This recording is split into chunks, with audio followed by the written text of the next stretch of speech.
दोस्तों स्वागत है आपका मेरे चैनल जॉब एक्सप्रेस पे। तो जैसा कि आप लोग सभी जानते हैं इस चैनल पे मैं आपके नौकरियों से जुड़ी ताज़ा तरीन जानकारियां लाता रहता हूं। तो आज का ये वीडियो होने वाला है आपका नेशनल स्कूल ऑफ ड्रामा में होने वाली रिक्रूटमेंट 2020 के बारे में। तो the national school of drama आपका एक ऑटोनमस इंस्टीट्यूट है और आता है आपका ministry of culture government of India के अंतर्गत। तो ये तो बात हो गई एनएसडी के बारे में। एनएसडी में निकली है रिक्रूटमेंट, काफ़ी सारी क्या है कि आपकी पोस्ट होने वाली है। तो चलिए मैं सबसे पहले आपको बता दूं कि कौन कौन सी क्या है कि आपकी पोस्ट होने वाली है। तो पहली पोस्ट है लाइब्रेरियन, उसके अलावा assistant director official language, personal secretary to director, sound technician, upper division clerk, साथ साथ में reception incharge, assistant photographer, percussionist grade 3, उसके अलावा carpenter grade 2, electrician grade 1, master tailor, lower division clerk और मल्टीटास्किंग स्टाफ। जो minimum educational qualification चाहिए वो आपकी होने वाली है मल्टीटास्किंग स्टाफ पोस्ट के लिए, जिसके लिए कि आप सिर्फ 10वीं पास होनी चाहिए। और जो इसके अलावा पोस्ट हैं उनके लिए हायर एजुकेशनल क्वालिफिकेशन चाहिए। तो एग्जैक्ट एजुकेशन क्वालिफिकेशन क्या होने वाली है वो आपको मैं आगे अभी वीडियो में बताने वाला हूँ। लेकिन मैं वीडियो शुरू करूँ उससे पहले हम देख लेते हैं ऑफिशियल नोटिफिकेशन की शकल। तो ये आपका ऑफिशियल नोटिफिकेशन, ऊपर नेशनल स्कूल ऑफ ड्रामा का क्या है लोगो बना है। ऑफिशियल नोटिफिकेशन आपका क्या है कि ब्लैक एंड व्हाइट में।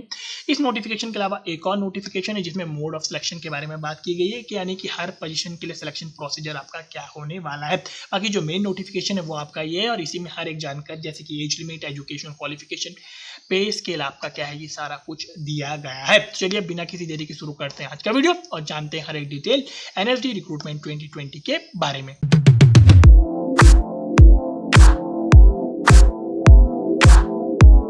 तो इससे पहले कि मैं शुरू करूं वीडियो में आपको बता दूं कि एज लिमिट का जो कट ऑफ डेट है आपकी वो है 1 अक्टूबर 2020 यानी कि 01/10/2020। तो चलिए आप शुरू करते हैं वीडियो और बात करते हैं सबसे पहले लाइब्रेरियन जो पोस्ट है उसके बारे में।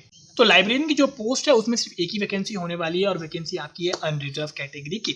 लेवल 10 का उसमें पे स्केल है यानी कि 56,100 रुपये से लेकर 1,70,500 रुपये के बीच में क्या है कि आपका पे स्केल होने वाला है। एज लिमिट है 40 साल या उससे कम। अगर मैं लाइब्रेरियन पोस्ट के लिए बात करूं आपकी एसेंशियल क्वालिफिकेशन की, तो 3 एसेंशियल क्वालिफिकेशन होने वाली है। पहली आपके पास सेकंड क्लास मास्टर्स डिग्री हो रिकॉग्नाइज्ड यूनिवर्सिटी से, वो भी लाइब्रेरी एंड इन्फॉर्मेशन साइंस में। दूसरी है मिनिमम आपके पास 5 साल का एक्सपीरियंस हो, वो भी किसी स्टैब्लिश्ड लाइब्रेरी में या फिर government finance autonomous organisation library में। और तीसरा यह कि आपके पास अच्छी नॉलेज हो कंप्यूटर एप्लीकेशन की। तो ये हो गई एसेंशियल। डिजायरेबल की बात करें तो 2 डिजायरेबल जो क्वालिफिकेशन दी गई है वो पहला है कि आपने एक्सटेंसिव स्टडी करी हो ड्रामेटिक लिटरेचर की और साथ साथ में आपके पास एक्सपीरियंस हो स्टूडेंट्स को गाइड करने का, वो भी रेलेवेंट इंफॉर्मेशन में, वो भी सब्जेक्ट से रिलेटेड। और दूसरा डिजायरेबल ये है कि आपके पास नॉलेज हो इंग्लिश के अलावा किसी और भारतीय भाषा का। तो ये तो बात हो गई लाइब्रेरियन पोस्ट की। बढ़ते हैं आगे और बात करते हैं असिस्टेंट डायरेक्टर ऑफिशियल लैंग्वेज की। तो असिस्टेंट डायरेक्टर ऑफिशियल लैंग्वेज की जो पोस्ट है उसमें सिर्फ एक ही वैकेंसी होने वाली है और वैकेंसी आपकी है अनरिजर्व कैटेगरी की। पे स्केल इसमें सेम होने वाला है लेवल 10 यानी कि 56,100 रुपये से लेकर 1,70,500 रुपये के बीच में। और एज लिमिट इसमें है 35 साल या उससे कम। अगर मैं बात करूं इसके लिए एसेंशियल क्वालिफिकेशन की तो 5 इसमें एसेंशियल क्वालिफिकेशन दी गई है। 5 में से आपके पास एक होनी चाहिए।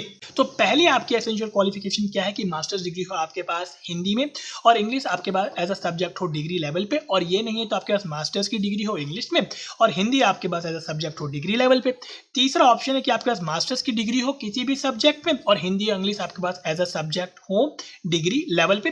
चौथा आपके पास मास्टर्स की डिग्री हो किसी भी सब्जेक्ट में और उसमें आपके पास मास्टर्स डिग्री में आपके पास हिंदी मीडियम होना चाहिए और इंग्लिश आपके पास as a subject degree level पे होना चाहिए। पांचवा और आखिरी है कि आपके पास मास्टर्स की डिग्री हो किसी भी सब्जेक्ट में और उसमें जो मीडियम आपका है वो इंग्लिश हो या हिंदी आपके पास एज अ सब्जेक्ट हो डिग्री लेवल पे। तो 5 मैंने आपको ऑप्शन बताए, उसमें से एक आपके पास होना चाहिए।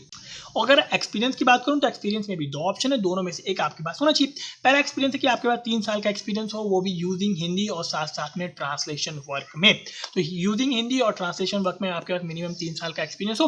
और अगर आपके पास ये एक्सपीरियंस नहीं है तो आपके पास 3 साल का टीचिंग एक्सपीरियंस हो हिंदी या फिर इंग्लिश, वो भी किसी सेंट्रल या फिर स्टेट गवर्नमेंट या फिर ऑटोनमस या फिर स्टैट्यूटरी बॉडी में। तो ये तो हो गई बात आपकी इस पोस्ट के लिए। अब बढ़ते हैं आगे और बात करते हैं पर्सनल सेक्रेटरी टू डायरेक्टर यानी कि पीएस टू डायरेक्टर। तो इसमें लेवल 7 का पे स्केल होगा यानी कि 44,900 रुपये से लेकर 1,42,400 रुपये के बीच में। इसमें भी आपकी एक ही पोस्ट होने वाली है और वो पोस्ट आपकी है अनरिजर्व कैटेगरी की। एज लिमिट की बात करें तो 35 साल या उससे कम आपकी एज लिमिट होनी चाहिए। और अगर मैं पीएस टू डायरेक्टर के लिए बात करूं तो एसेंशियल क्वालिफिकेशन इसमें 5 होनी है। पहली आपकी डिग्री हो आपके पास रिकॉग्नाइज्ड यूनिवर्सिटी से, दूसरी आपकी जो शॉर्ट एंड स्पीड है वो इंग्लिश में हो 120 शब्द प्रति मिनट, वहीं टाइपिंग स्पीड आपके पास इंग्लिश में हो 50 शब्द प्रति मिनट। तीसरा ये है कि इसमें आपके पास एक्सपीरियंस हो वो भी सीनियर स्टेनोग्राफर या फिर स्टेनोग्राफर या फिर पीए यानी कि पर्सनल असिस्टेंट या उसके बराबर, और उसमें भी आपके पास लेवल 6 का पे मैट्रिक्स में आपके पास लेवल 6 हो, और उसमें भी आपके पास क्या है कि 5 साल का एक्सपीरियंस हो, वो भी किसी सेंट्रल स्टेट ऑटोनोमस बॉडी में या फिर कि सेंट्रल या फिर स्टेट गवर्नमेंट में। चौथा एसेंशियल है कि आपके पास नॉलेज हो कंप्यूटर एप्लीकेशन की, और पांचवा है कि आपके पास एक्सपीरियंस हो सेक्रेटरियल प्रैक्टिस, जिसमें इंक्लूड है noting, drafting, handling of routine correspondence. तो यानी कि सेक्रेटरियल प्रैक्टिस से जुड़े जो भी स्किल हैं वो भी क्या है कि आपके पास होने चाहिए। अगली जो पोस्ट है वो आपकी है साउंड टेक्नीशियन। इसमें भी सिर्फ एक पोस्ट होने वाली है अनरिजर्व कैटेगरी के लिए। लेवल 7 का पे स्केल है, यानी 44,900 रुपए से लेकर 1,42,400 रुपए के बीच में। एज लिमिट इसमें आपकी होने वाली है 35 साल या उससे कम। अगर मैं एसेंशियल क्वालिफिकेशन की बात करूं तो दो तरह की इसमें एसेंशियल क्वालिफिकेशन है। पहली आपके पास डिग्री डिप्लोमा हो साउंड टेक्नोलॉजी में, वो भी रिकॉग्नाइज इंस्टीट्यूट या यूनिवर्सिटी से, और उसी के साथ साथ आपके पास 5 साल का एक्सपीरियंस हो, वो भी लाइव साउंड प्रोडक्शन, उसके अलावा थिएटर प्रोडक्शन में। और प्रेफरेंस मिलने वाली है उनको जिनके पास ये 5 साल का एक्सपीरियंस है आपका स्टूडियो रिकॉर्डिंग में, वो भी मल्टी ट्रैक डिजिटल। तो और अगर आपके पास ये एसेंशियल क्वालिफिकेशन नहीं है तो आप ग्रेजुएट हो नेशनल स्कूल ऑफ ड्रामा से, और उसी के साथ साथ आपके पास डिग्री डिप्लोमा हो साउंड टेक्नोलॉजी में, और साथ साथ में क्या है कि आपके पास 5 साल का एक्सपीरियंस हो लाइव साउंड प्रोडक्शन या फिर थिएटर प्रोडक्शन में। और प्रेफरेंस मिलेगी उनको जिनके पास studio recording multi track digital का क्या है कि एक्सपीरियंस है। अगली पोस्ट है आपकी अपर डिवीजन क्लर्क। इसमें 2 पोस्ट है, एक है आपकी एससी कैटेगरी के लिए और दूसरी आपकी है एसटी कैटेगरी के लिए। लेवल 4 का पे स्केल है आपका, यानी कि 25,500 से लेके 81,100 रुपए के बीच में। एज लिमिट है 30 साल या उससे कम। अगर मैं एसेंशियल क्वालिफिकेशन की बात करूं तो आप ग्रेजुएट हो रिकॉग्नाइज्ड यूनिवर्सिटी से, और उसी के साथ साथ आपके पास 5 साल का एक्सपीरियंस हो, वो भी एज अ एलडीसी, जिसमें भी आपका जो पे लेवल है वो आपका लेवल 2 होना चाहिए, वो भी किसी गवर्नमेंट फाइनेंस ऑटोनमस बॉडी में या फिर गवर्नमेंट ऑर्गेनाइजेशन में या फिर रेपुटेड एजुकेशनल इंस्टीट्यूट में। अब बढ़ते हैं आगे, और इस पोस्ट के लिए डिजायरेबल होगा आपका नॉलेज ऑफ कंप्यूटर एप्लीकेशन।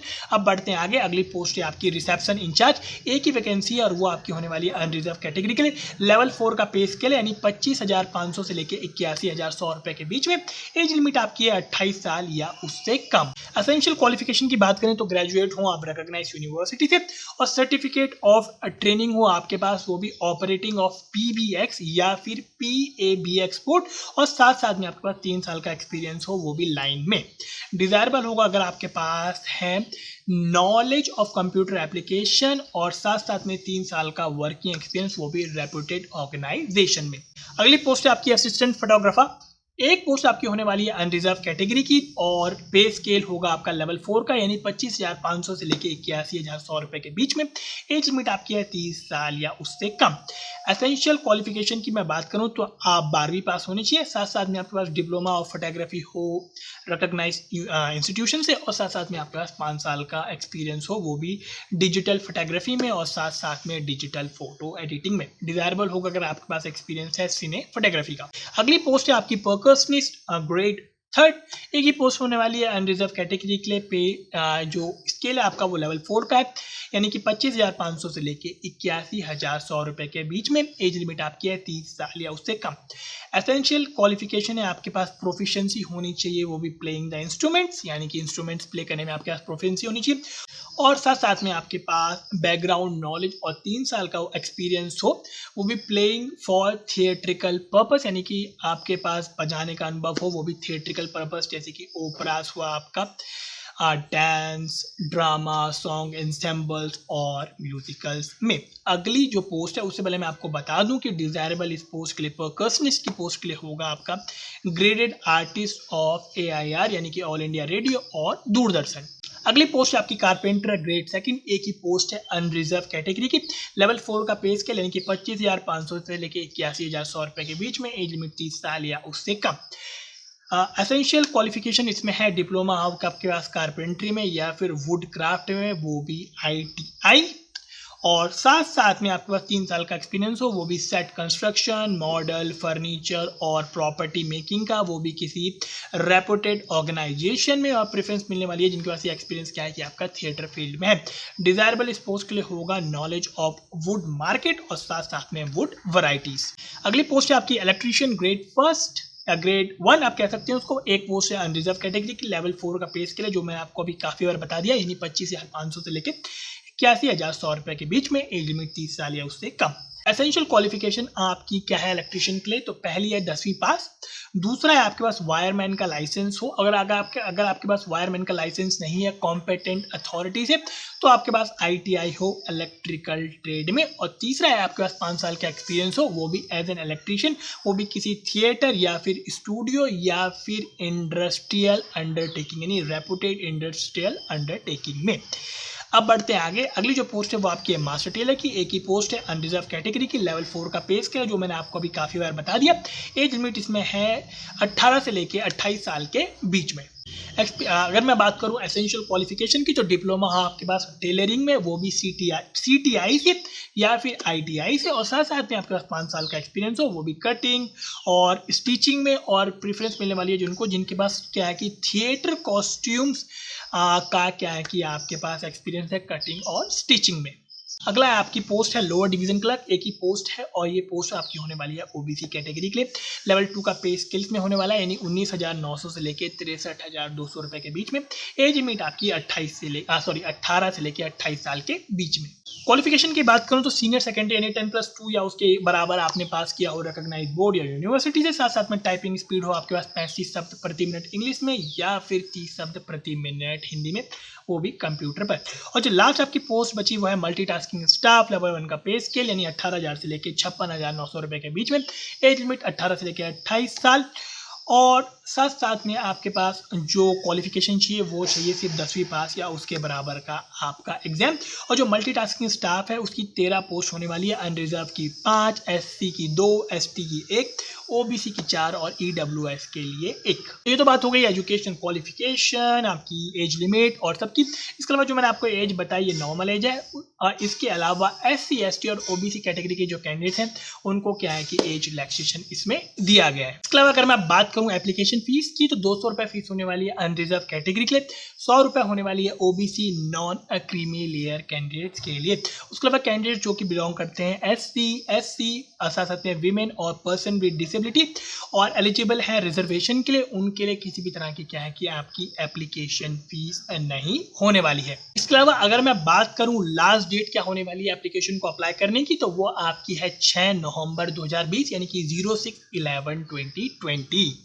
तो जैसे कि मैंने आपको भी बताया कि 6 नवंबर 2020 होने वाली है आपकी क्या है लास्ट डेट एप्लीकेशन को अप्लाई करने की, तो लास्ट डेट अभी आपकी क्या है कि काफ़ी दूर है। तो मेरी आप लोगों को सलाह है आप डिस्क्रिप्शन बॉक्स चेक कीजिए, उसमें आपको मैंने ऑफिशियल नोटिफिकेशन का लिंक दिया है। ऑफिशियल नोटिफिकेशन को आप ऊपर से लेकर नीचे तक पूरा पढ़ लीजिए, अच्छी तरीके से क्या है कि समझ लीजिए। और ऑफिशियल नोटिफिकेशन लिंक के नीचे मैंने आपको मोड ऑफ सिलेक्शन का लिंक दिया है, तो मोड ऑफ सिलेक्शन को खोल के आप हर एक पोस्ट के लिए पढ़ सकते हैं कि सिलेक्शन प्रोसीजर क्या है कि आपका क्या होने वाला है, हर एक पोस्ट के लिए क्या आपका टाइपिंग टेस्ट होने वाला है, किस पोस्ट के लिए या क्या स्किल टेस्ट होने वाला है, तो उसके हिसाब से क्या है कि आप कर सकते हैं तैयारी।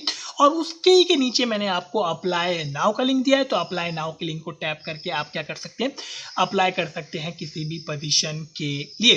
दोस्तों आज के वीडियो में मैंने आपको बताया नेशनल स्कूल ऑफ ड्रामा में निकली इस रिक्रूटमेंट के बारे में। तो अगर आपको आज का वीडियो लगा अच्छा तो दीजिए इसे लाइक, शेयर कीजिए अपने सारे दोस्तों के साथ और सब्सक्राइब जरूर कीजिए मेरे चैनल जॉब एक्सप्रेस, ताकि आपको नौकरी से जुड़ी ताज़ा तरीन जानकारी मिलती रहे।